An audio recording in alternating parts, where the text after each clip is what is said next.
كابتن وليد الشناوي المدرب العام لفريق الفنار بنقول لك النهارده طبعا التعادل، شايف طبعا الجهاز الفني اكيد زعلان على النقطه، كنتوا داخلين عايزين 3 بونت عشان تواصلوا المنافسه وتحصلوا غزل دمياط. والله يا كابتن عمرو الحمد لله على كل حاجه. هي برضو المنافسه ما بعدتش قوي، بس احنا طبعا كنا اي بونت بنفقده دلوقتي الدور الثاني عارف يبقى صعب وكده، بس الحمد لله يعني قدر الله شاف. هي الدنيا زي ما انت شايف كده الكوره مش هتخش، بس هي الحمد لله قدر الله ما شاف الخير يعني الحمد لله. كابتن وليد انا كنت شايف طبعا الارزه حصل التغيير الاول او الثاني على ما اعتقد وطلع كده، طمنا بس على الاصابه بتاعته. هو الحارس عندهم نزل على انكل رجله، بس يعني شكلها الموضوع يعني ربنا يستر يعني تبقى ان شاء الله خير يعني، بس هو شكله انكل رجله وارم جامد، فهنعمل له اشعه دلوقتي وهنطمن عليه ان شاء الله. يعني احنا خسرنا تغييره، وكان برضه احمد جمال عملنا تغيير قبلها قبل الارزه في بدايه الشوط الثاني، بس احمد جمال يعني مش ده احمد جمال برضه، يعني هو لو كان احمد جمال كويس كان الموضوع مختلف خالص، بس الحمد لله قدر مش عارف. محمود محسن بس التغييره الثالثه نزلت، بس يعني مهما تعمل هي خلاص الدنيا هتبقى صعبه، لان مفيش الكوره مش هتخش الحمد لله يعني الحمد لله. بس احنا برضه رغم كل ده احنا النهارده وحشين، مش كويسين، الفرقه عندنا مش كويسين. لو احنا يعني شبه اداء الماتشات اللي فاتت كان الموضوع يبقى مختلف شويه، بس الحمد لله قدر الله ما شاء فعل الحمد لله. يعني لعبت في النهارده يا كابتن وليد النهارده ما كانتش في حالتهم النهارده مش كده؟ خالص، احنا عندنا اكتر من 7 أو 8 لعيبه كانوا في الملعب مش في حالتهم، يعني مش في حالتهم هم احنا بنلعبوا كويسين. يرجع لايه يا كابتن؟ ضغط مباريات مثلا تلعب سبت وثلاث على طول والكلام ده؟ مش عارف مش بنحب نقول حجج او حاجه، طبعا هو ضغط الماتشات بيفرق. طب انت عارف برضه ماتشات بورسعيد الفرق بيبقى اي فرقتين في بورسعيد حتى لو هي اخر فرقه في الدوري لما بتيجي تلعبك بتبقى الموضوع مختلف. في عندك 3 أو 4 5 لعيبه في الملعب عندهم كانوا موجودين بس ما حصلناش نصيب، يعني كانوا عندنا بس ما حصلش نصيب، ولعبه كويسه قوي، بس يعني بتبقى حافز بقى وحماس وكده، وكمان سوء التوفيق هو يعني اول حاجه احطها سوء التوفيق. بعد كده بقى حاله اللعيبه سر الماتش، طبعا مش هنعلق على التحكيم، يمكن في حاجات كده بتبقى يعني في حكام بتجيلك مش بتلحق يعني بتحكم التحكيم ملوش دعوه، ولا فرقه كسبانه ولا فرقه راكبه ولا فرقه خسرانه ولا حاجه، هي بتبقى لازم يحكم. انما في الحكم ممكن يراعي الكره فاول يقوم موقفها، هي مش فاول يوقف الملعب عشان خوفا من اي حد يكلمه. بس الحمد لله هو طبعا احنا لسه يعني احنا 15 بونت دلوقتي، وعندنا رباط الماتش الجاي ان شاء الله السبت باذن الله. الفرقه طبعا رباط مريحين بقى لهم اكتر من شهر وشويه، واحنا بقى لنا شهر وشويه بنلعب 9 ماتشات بالظبط لغايه دلوقتي الحمد لله يعني. وبرده خلي بالك يا كابتن ان شاء الله الدور الثاني هيبقى برده الموضوع هيبقى احنا باللعيبه عندنا الدور الثاني الوضع هيبقى مختلف، لان احنا يعني اللعيبه عندنا لو ريحت وهنبدا نتمرن احنا تقريبا ما بنلحقش نعمل تمرين. احنا تقريبا بنعمل يعني انا زي ما قلت لحضرتك قبل كده انا عمري في حياتي ما اتحطيت لا كوره ولا مدرب في الموقف ده. وفي فرق معانا يمكن انا ما كنتش قبل كده في الموضوع ده، في فرق دخلت معانا زي ميجا والفرقه الثانيه اللي هي بتاعت المنصوره دي وشيكو بيلعبوا كل 5 ماتشات كل 5 ايام ماتش، والدنيا عندهم الموضوع عادي، ولاعبين لغايه دلوقتي 6 ماتشات. احنا خلصنا الدور الثاني يعني الدور الاول خلصناه، احنا مش عارفين طبعا لما بنتكلم الناس بتزعل، فاحنا ما بنتكلمش، احنا مركزين ان شاء الله وربنا يسهل باذن الله. وبرضه هنلعب على الصعود وان شاء الله باذن الله لاخر نفس احنا هنلعب على الصعود ان شاء الله باذن الله ان شاء الله. الحمد لله على كل شيء الحمد لله، والماتش كان كويس والاداء كويس، الاداء يفرح اكتر كمان من النتيجه. الحمد لله النهارده كان اللعيبه رجاله جدا ونفذوا كل اللي انا قلت لهم عليه. ما في بعض النواقص عندنا لان انت عارف اللي في غيابات كتير، فهي دي اللي كانت مؤثره علينا، لكن الحمد لله على كل شيء الحمد لله رب العالمين.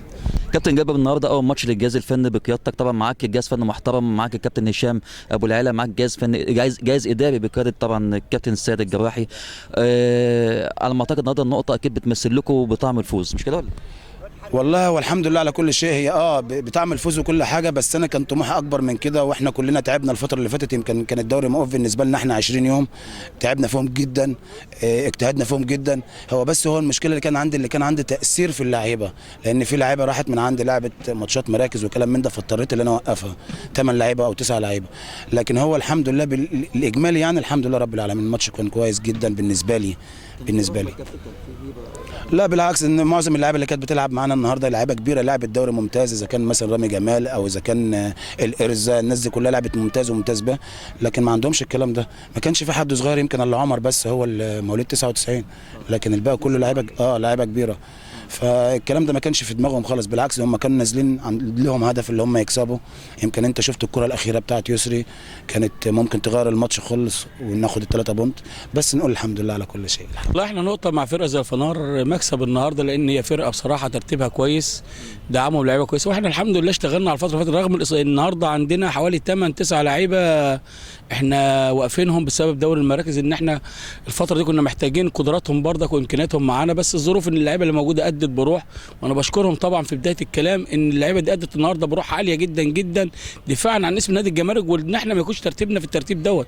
احنا اللعيبه اللي موجوده دي المفروض ترتيبنا في نص الجدول في المقدمه فوق، لكن انا بحمد ربنا النهارده نقطه احسن من ما فيش. الحمد لله انا متعصب على الحكم لان انا شايف ان كان في قرارات عكسيه علينا، وطبعا دي اثرت معانا بالسلب، لان اللعيبه طبعا النهارده ادت كل اللي عليها وطلعت كل اللي عندها، لكن انا بقول ان احنا كنا بنلاعب نادي الفنار النهارده على مكسب، احنا كنا محتاجين مكسب عشان نحسن من وضعنا في الدوري، لان احنا في الجدول لا يليق الجدول ان احنا نكون طبعا في المؤخره تحت، المفروض ان احنا فرقه من بورسعيد كره عاليه، المفروض ان احنا نكون في نص الجدول او في المقدمه، لكن احنا النهارده احنا كنا بنلعب على ان نقفل منطقه الثلث الدفاعي طبعا بتاع فرقه الفنار اللي هي ما حضروش ويبداوا ينقلوا علينا، فكنا بنشتغل على ان احنا نضغط من ثلث الملعب الاوسط بحيث ان احنا نخليهم يفقدوا طبعا اسلوبهم في التمرير، ونقدر ان احنا نسيطر مع الضغط مع البريسات اللي احنا كنا بنعملها، ان احنا نفسنا في الكونتر اتاك بتاعنا احنا ننقل لمنطقه الهجوم ان احنا نجيب جون، وطبعا ده حصلت يمكن في الدقيقه قبل ما الحكم يصفر كوره طبعا راح بيها يسري وحب ان هو يضمنها اكتر فما مشيتش زي ما هو عايز، طبعا دي كانت برضك من ضمن الحاجات اللي كنا شغالين عليها في الفتره اللي فاتت طبعا، واحنا كنا بنشتغل الفتره اللي فاتت مع الجهاز الفني ان احنا نرفع من معدل اللياقه البدنيه لعيبه الجامعه، والنهارده الحمد لله اثبتوا ان الاولاد النهارده 90 دقيقه واقفين على رجلهم صح، بيتحركوا صح، اشتغلوا بريسات صح في الملعب، فانا بشكرهم جدا جدا على الاداء الجميل، وده اللي فعلا يعني الحاجه اللي احنا بنهديها لمجلس الاداره اللي واقف ورانا ودعمنا النهارده طبعا كجهاز فني من اولاد النادي، واحنا بنقول ان شاء الله اللي جاي احسن، وان شاء الله يعني بنوعد ان احنا ان شاء الله نكون في ترتيب احسن من كده ونكون في المقدمه باذن الله. الحمد لله رب العالمين ان احنا النهارده خدنا البونت دوت، احنا تعبنا واجتهدنا من ساعه ما تولينا هذا المنصب اللي هو الجهاز الفني الجديد، والحمد لله ربنا كرمنا النهارده ببونت رغم الاصابات، عندنا 7 لعيبه اصابات، عندنا غيابات، بس الحمد لله قدر الله ما شاء فعل، ودي نتيجه مطمنه، وده اخر ماتش اخر مباراه في الدور الاولاني، فان شاء الله الدور الثاني بنوعدكم ان شاء الله في جديد، وفي عندنا ما شاء الله لعيبه اسماء كويسه وعندنا ناشئين، وانا بشكر مجلس الاداره ان ادانا الثقه ان ادير قطاع الناشئين وادير الفريق الاول بنادي الجمال. مش تعب عليك ده كابتن سيد؟ والله هو اللي بيحب عمله مش تعب عليه، بس لو كل واحد يشتغل باخلاص، انا الحمد لله رب العالمين بشتغل باخلاص وبشتغل بحب، فعشان كده ربنا كرمني. يعني هو مش تعب، هو لو عارف لو كل واحد يعمل شغله مش تعب والله، يعني الحمد لله. انا بشكر مجلس الاداره لتاني مره ان هو اداني التكليف من كمدير قطاع، كان مدير اداري لقطاع الناشئين ومدير اداري للفريق الاول، وان شاء الله اكون عند حسن ظنهم. وانت حضرتك شايف يا استاذ عمرو ادي التنظيم وادي الشغل الاداري، الحمد لله رب العالمين ما عنديش اي مشكله، واكتر من كده عندي ان شاء الله.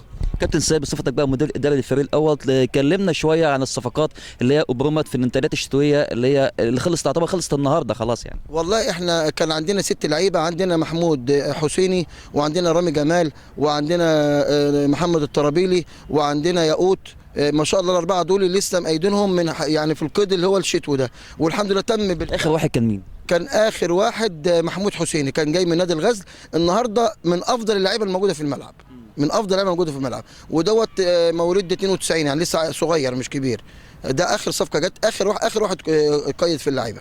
والله الحمد لله كابتن، لسه قايم من انكل اهو، النهارده كتفي مش عارف ايه اللي هيحصل يعني، فالحمد انت شايف ده عين ولا ايه؟ مش عارف يا كابتن والله، لسه بقى كابتن والله يعني، بس الحمد لله احنا بنشتغل يعني، انا لعبت على رجلي مع اني ما كنتش قادر اقف عليها كابتن، بس احنا رجاله وقد المسؤوليه، وطبعا يعني احنا بنشتغل مع جهاز فني محترم، الواحد مش عايز يبقى مثلا ما يبقاش قد المسؤوليه، بالعكس يعني هم موقفيني لازم ابقى قد المسؤوليه يا كابتن.